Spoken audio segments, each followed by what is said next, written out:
Baghdad के बाजारों और गलियों में एक फकीर रहता था जिसे सब बाबा हसन के नाम से जानते थे। वो बोसीदा कपड़ों में मलबूस, हाथ में एक लकड़ी का असा लिए रोजाना शहर की मुख्तलिफ गलियों में घूमता और लोगों से खैरात तलब करता था। लेकिन बाबा हसन आम फकीरों की तरह न था। वो जो कुछ पाता इसका एक हिस्सा जरूर किसी और गरीब को दे देता। इसके लबों पर हमेशा अल्लाह का शुक्र और मुस्कुराहट रहती। अगरचे इसके पास अपना कुछ भी न था, मगर इसका दिल मोहब्बत और सखावत से भरा हुआ था। एक दिन जब वो बगदाद के बड़े बाजार में बैठा हुआ था, वहाँ से खलीफा हारून अल रशीद अपने वजीर जफर बरमुकी के साथ गुजर रहा था। खलीफा ने गौर से बाबा हसन को देखा और सोचा, ये फकीर आम फकीरों से मुख्तलिफ लगता है। फकीर जमीन पर बैठा था, मगर उसकी आंखों में एक खास नूर था, चेहरे पर सुकून और जुबान पर अल्लाह का शुक्र था। वो जो कुछ भी पाता इसमें से कुछ जरूर किसी और जरूरतमंद को दे देता। खलीफा ने रुक कर वजीर जफर से कहा, ये फकीर आम फकीरों से मुख्तलिफ लगता है। इसके चेहरे पर मायूसी नहीं बल्कि अजीब सी खुशी है। जाकर मालूम करो कि ये कौन है और उसका राज क्या है। जफर बरमुकी आगे बढ़ा और नरमी से बाबा हसन से पूछा, ए बुजुर्ग, तुम रोज यहाँ बैठे नजर आते हो, मगर तुम्हारी आंखों में गम के बजाय रोशनी क्यों है?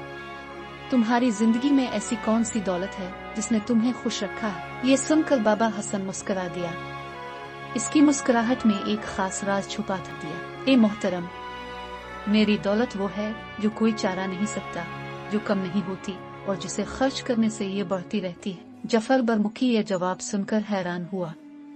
इसने मजीद पूछा, ये कैसी दौलत है जो खर्च होने पर बढ़ती है? बाबा हसन ने मुस्कुराते हुए आसमान की तरफ देखा और कहा, अल्लाह की रजा, कनात, सखावत और शुक्रगुजारी, यही वो खजाना है जिसके होते हुए मुझे किसी और चीज की जरूरत नहीं। ये अल्फाज सुनकर खलीफा हारून अल रशीद ने हैरानी से जफर की तरफ देखा।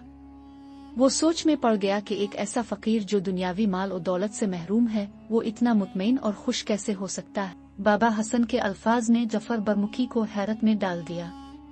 इसने दोबारा पूछा, ए बाबा, क्या तुम्हें कभी दुनियावी दौलत की ख्वाहिश नहीं हुई? क्या तुमने कभी ये नहीं सोचा कि अगर तुम्हारे पास भी माल और दौलत होती तो तुम्हारी जिंदगी आसान हो सकती थी? बाबा हसन मुस्कुरा कर बोले, ये वजीर, अगर दौलत से जिंदगी आसान हो जाती तो दुनिया में कोई दौलतमंद परेशान न होता। मगर तुम्हें और खलीफा को शायद ये मालूम न हो कि मैं दुनिया का सबसे अमीर आदमी हूँ। जफर बरमुकी हैरान हुआ और बोला, तुम अमीर? तुम तो एक फकीर हो। बाबा हसन ने जमीन पर अपनी चादर फैलाई और नरमी से कहा, मेरे पास कनात की दौलत है, शुक्रगुजारी की नेमत है और अल्लाह पर भरोसे का सरमाया है। मैं जो कुछ पाता हूँ इसमें खुश रहता हूँ और जो नहीं पाता इस पर अफसोस नहीं करता। तो बताओ, क्या मैं किसी बादशाह से कम हूँ? ये अल्फाज सुनकर जफर खामोश हो गया। खलीफा हारून अल रशीद, जो कुछ फासले पर खड़ा सब सुन रहा था, मजीद तजस्सुस में मुब्तला हो गया। इसने वजीर को इशारा किया कि वो खुद आगे बढ़कर इस फकीर से बात करे। खलीफा ने करीब जाकर बाबा हसन को गौर से देखा।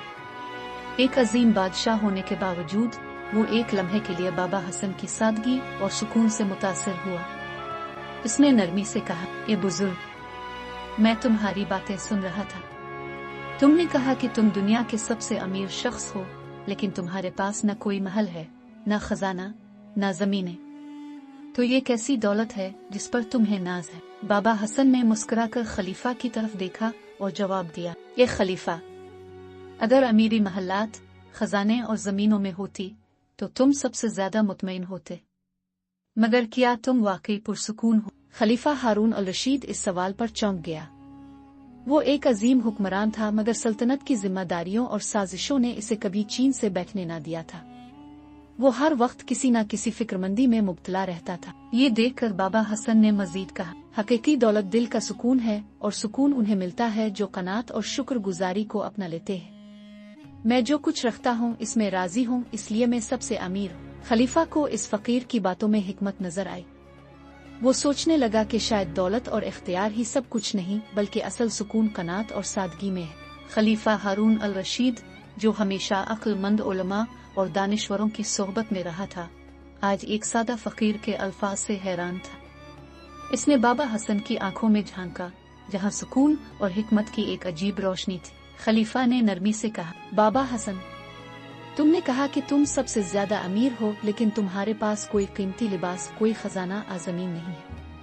अगर मैं चाहूँ तो तुम्हें सोने और चांदी से भर दूं। बाबा हसन ने मुस्कुराते हुए जवाब दिया, ए खलीफा, अगर मैं तुम्हारी दौलत कबूल कर लूं और अपने पास संभाल कर रखूं तो क्या ये मेरे दिल के सुकून को बढ़ा देगी?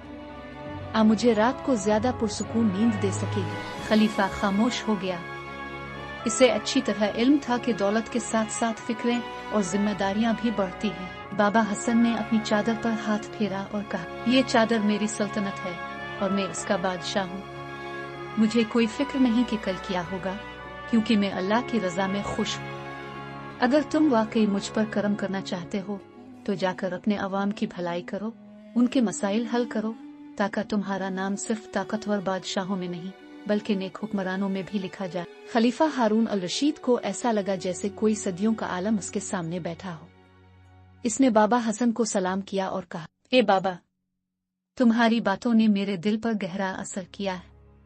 मैं तुमसे आज ये सीख कर जा रहा हूँ कि हकीकी खुशी दौलत में नहीं बल्कि कनाअत, सखावत और अल्लाह पर भरोसे में है। ये कहकर खलीफा हारून अल रशीद ने अपने गुलाम को हुक्म दिया कि बाबा हसन के लिए कुछ खाने और पहनने के लिए भेजा जाए, मगर बाबा हसन ने सिर्फ एक रोटी कबूल की और बाकी सब गरीबों में तकसीम करने का कहा। जफर बरमुक्की ने हैरत से कहा, वाकई ये फकीर नहीं बल्कि हिकमत का बादशाह है। खलीफा हारून अल रशीद ने एक आखिरी नजर बाबा हसन पर डाली जो अपनी चादर पर बैठा मुस्करा रहा था। फिर खलीफा ने अपने वजीर के साथ महल की तरफ कदम बढ़ा दिए, लेकिन आज वो पहले से कहीं ज्यादा सोच में था।